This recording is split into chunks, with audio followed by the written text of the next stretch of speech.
sorry. Is that him? Yeah, Jimmy, Tell me where the line is at. You're fine. just before you guys start. Under the- just- So I did. Oh, you did? Okay. How we doing? Good. How are Good, good. What we got today? Well, I'll start if nobody else does. I have to, David Aldridge with the Athletic. I identify myself. Well, first of all, do you anticipate that AD will at some point play this season, the rest of the season, or not? Yeah, I do. Had a good visit with Anthony yesterday. Got to take him to dinner, spend some time, do the tour facility, go to the practice facility arena. The plan for AD right now is to go back to Dallas and finish his rehab. He has a really good team down there. Our doctors met with them, and our medical staff's going to go down with him. So we want to keep that good thing going that he has. During All-Star break, he gets takes another visit for a doctor, and that's a big appointment for us to kind of see where his progress is at. And after that, after All-Star break, he'll return to DC and be here with the team.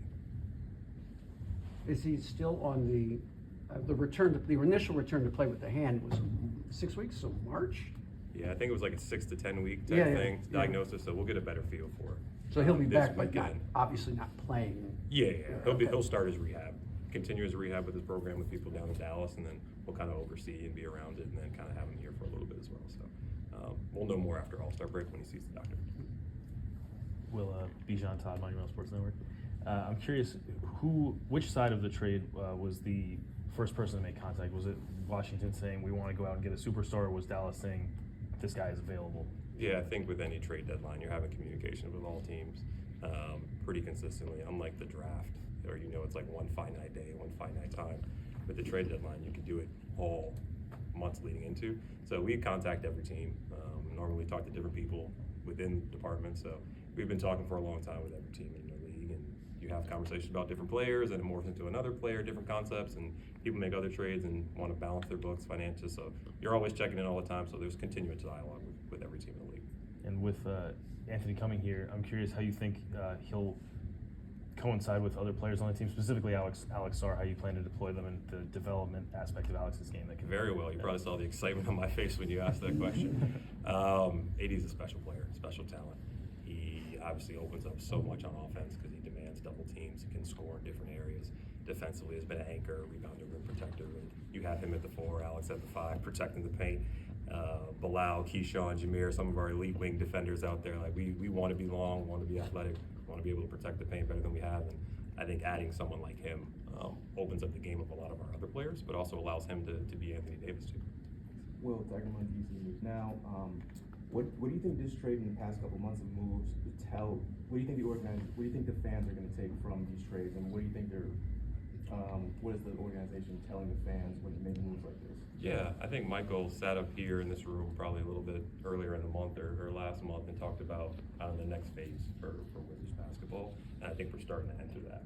And when we first got here, we assessed where we were at, and we made a difficult decision, but one that we thought was the right decision to start the rebuild. And that first phase was the deconstruction process. And I think that we can tell the fans that we're towards the end of that. We're laying some foundational chips through a lot of the players we drafted, and now we're starting to build because we kind of have a better feel for those young players, what they're about, and kind of how they fit. So we can go out and add other pieces like Trae Young, like Anthony Davis, to start building something. So I think that's what I can tell our fans. Like we're not all in. This isn't a push go. Everybody go move. This is the next step in our player development process, and the next step to play more competitive basketball. Because as many of you guys know, we want to be in those competitive games in the regular season. Let those guys grow and learn from those experiences. I think that's the next step for us, and that's why we did these moves. How do you think AD and Trae Young can coincide on the court? Very well, would be my guess. Trae probably has never played with a player to the level of Anthony Davis, while also leading the league in assist percentage for how many years now. So you add a player like that at the rim, pick and pull, 2-man game, that opens it up. But again, Anthony Davis surrounding him with the level of shooters that we have with Bob and Trae, Will, all these guys shooting the ball, Keyshawn, Alex. Like I think the floor is going to be spread. We're going to have a lot of people who can make decisions, and that's how we want to play basketball. So it won't be one person dominating the ball, and that's not what we want. So again, adding these guys positionally made a lot of sense. Megan McPeak, Monumental Sports Network. I'm curious the conversations ahead of the deadline, once you guys make moves, just getting these young guys prepared for the business side of this? Yeah, trade deadline's always difficult because you build unique bonds with the people in the room, and there's a connectivity that I don't think everyone realizes. And when you want to be about, people use the word culture, I typically use environment, and you invest in your brothers in that locker room, like it's difficult when you see people like Marvin, people like Chris. Those guys have been with our organization for 2 years now and like have really helped them grow. And it's hard to see that, but at the end of the day, they do realize it's a business, and they do realize that we're doing our best to amplify them and amplify the team, and sometimes you have to make those tough decisions. So you try to give them as much heads up as possible. We don't know what's going to happen that week. We just try to do our best to prepare and make sure the coaches are ready and they understand it, because they're the ones that have to have those conversations in the moment when we're still in the room. But we do a good job of letting our team know before it goes public in the event we can, and explaining the why afterwards. Quick follow-up. After the Pistons game, Sharif mentioned AG and Trae Young being the guys who made comments before that game to just get guys settled and ready.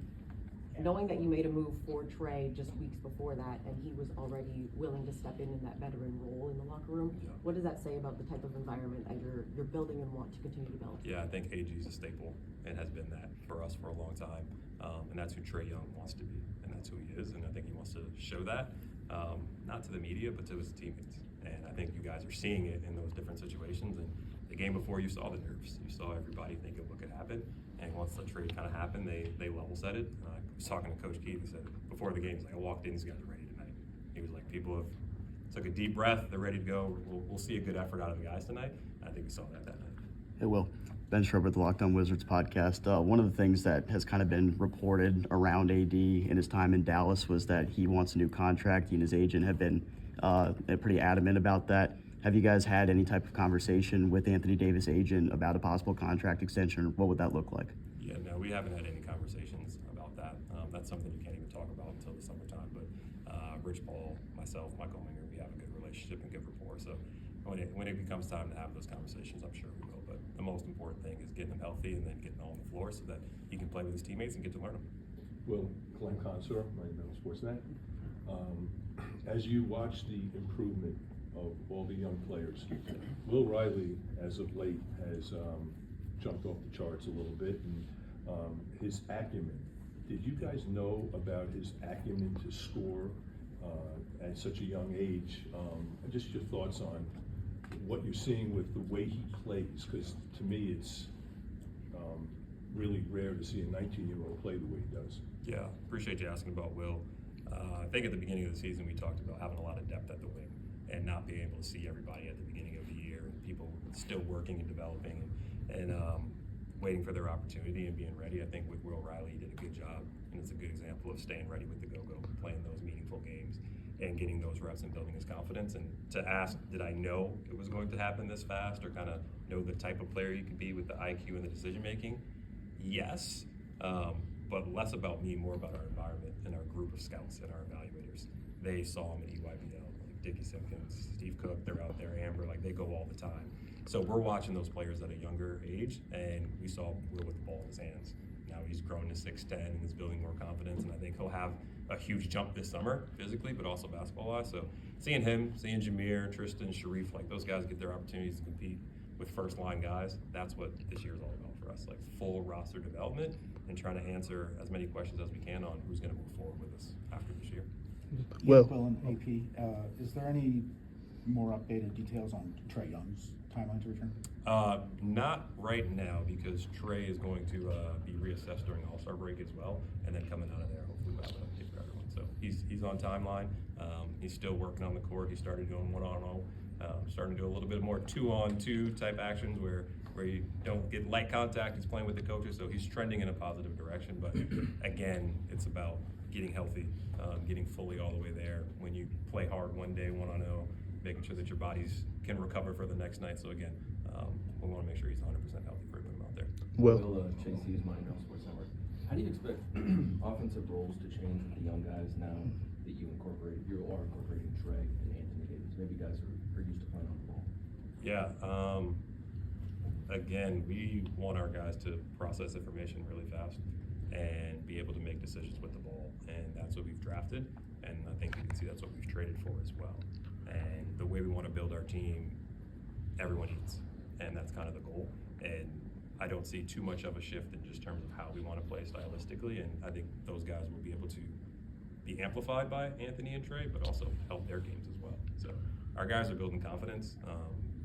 I think I said it, we'll know when to kind of take that next step like you asked, and if you watch Keyshawn, Bilal, Alex, even Trey, Bub, like those guys have given us enough answers to the test that we were ready to add. Positionally, what we felt were holes. And if you could tell me at the beginning of the year we're going to add a point guard and a power forward, and then we're going to be Anthony Davis and Trey Young, I'd feel pretty good about filling those holes. Well, Jared Spence from the lead, what is something you think that Anthony Davis can teach Alex Sarr defensively? Oof, I'm not that caliber player. Wasn't even close. I think those guys will have a lot of connectivity on like just vocality. Like Alex seeing plays earlier, calling it out, knowing when to switch, knowing personnel on how to guard people, when to send them this way, things of that nature. But I think they'll learn how to play on the string. I've been telling Alex for a long time, like, go protect the rim, and he's obviously elite at that. And we'll find somebody to help clean up your man, to help you rebound as well. So, like, he's done a really good job of improving his defensive rim percentage, blocks, but also rebounding. And now you know you have another force that will allow you to go get it. I think he probably helps our wing defenders more so than Alex, because those guys can get to the ball now and really pressure and to send them into the Alex AD combination at the rim. So I think it helps everybody defensively, but I expect that tandem to be at a high level. Thank you. Hey, Will, you also got a D'Angelo Russell in the trade. What was your thought process in trying to loop him in, and what do you anticipate for him in the short term with his team? Yeah, appreciate you asking on that one. Obviously, in that trade, we brought back 4 players. We waived Dante Exum earlier today. He's going to rehab and get healthy on his own with Hardy. He just got in today, so you guys will at least see him out there on the bench. He's not going to play, but excited to have another young scoring athlete in the mix with our young guys. We'll see him play a little bit towards the end of the season.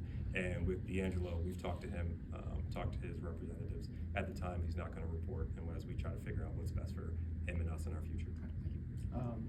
When did the discussions with Dallas go from theoretical to likely possible? It was quick. It was definitely quick. I don't remember the day or the time on it, but it moved pretty fast for a trade of that magnitude. And how did it come together? I mean, this is a pretty big name. How did that come together? Yeah, Mike Winger is, as you guys know, impressive when it comes to team management, strategy, negotiating. We follow his lead and try to make sure that we're prepared for anything that can happen. I really like the staff that we put together in our strategy group, our research group, our analytics group, like having everybody in the room. We met on these things 2-3 months ago, and what it would take, what it would look like. There's always 2 teams in a deal, so you got to figure out what's most important to them, what would kind of interest them, and what's your angle. And I think the most important stuff for us is we established what positions we wanted to go after. We built ourselves a lot of flexibility so we can do it in the summertime, or we can do it at the trade deadline. And when we tried to forecast the summer, this option was better. And when you meet at the beginning of the trade deadline process, you're like, these are the things we're willing to use to improve our team. And we didn't go above that. We retained all of our own stuff. We retained all of our young core nucleus of players. So what we're shopping with, let's go for the biggest names we can. And I just think we were fortunate to be able to do that because of the financial flexibility we afforded ourselves with the few moves we did before that. Well, you mentioned the summer. I have a question. How does this move affect your guys' plan for free agency, the draft, going forward in terms of player personnel and contracts? Yeah, I don't know yet because I kind of want to see the team together. The one thing I will say is I was a benefit of being around experienced people when I was growing up in the NBA, and it's something we've always wanted to do with our players. I think year 1 you saw Tyus Jones and Danilo Gallinari around our guys. Year 2 was Malcolm Brogdon, Marcus Smart, and Jonas Valanciunas. Like, we've always had those guys next to them. And this year, obviously, Chris and CJ crushed it just in terms of who they are as people and teaching them. So we've always had veteran players around our guys.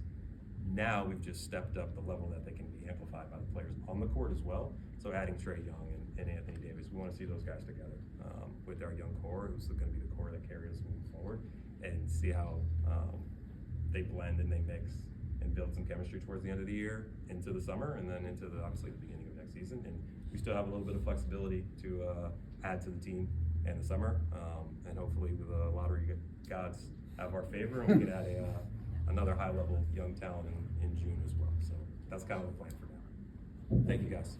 Can I ask you guys a question?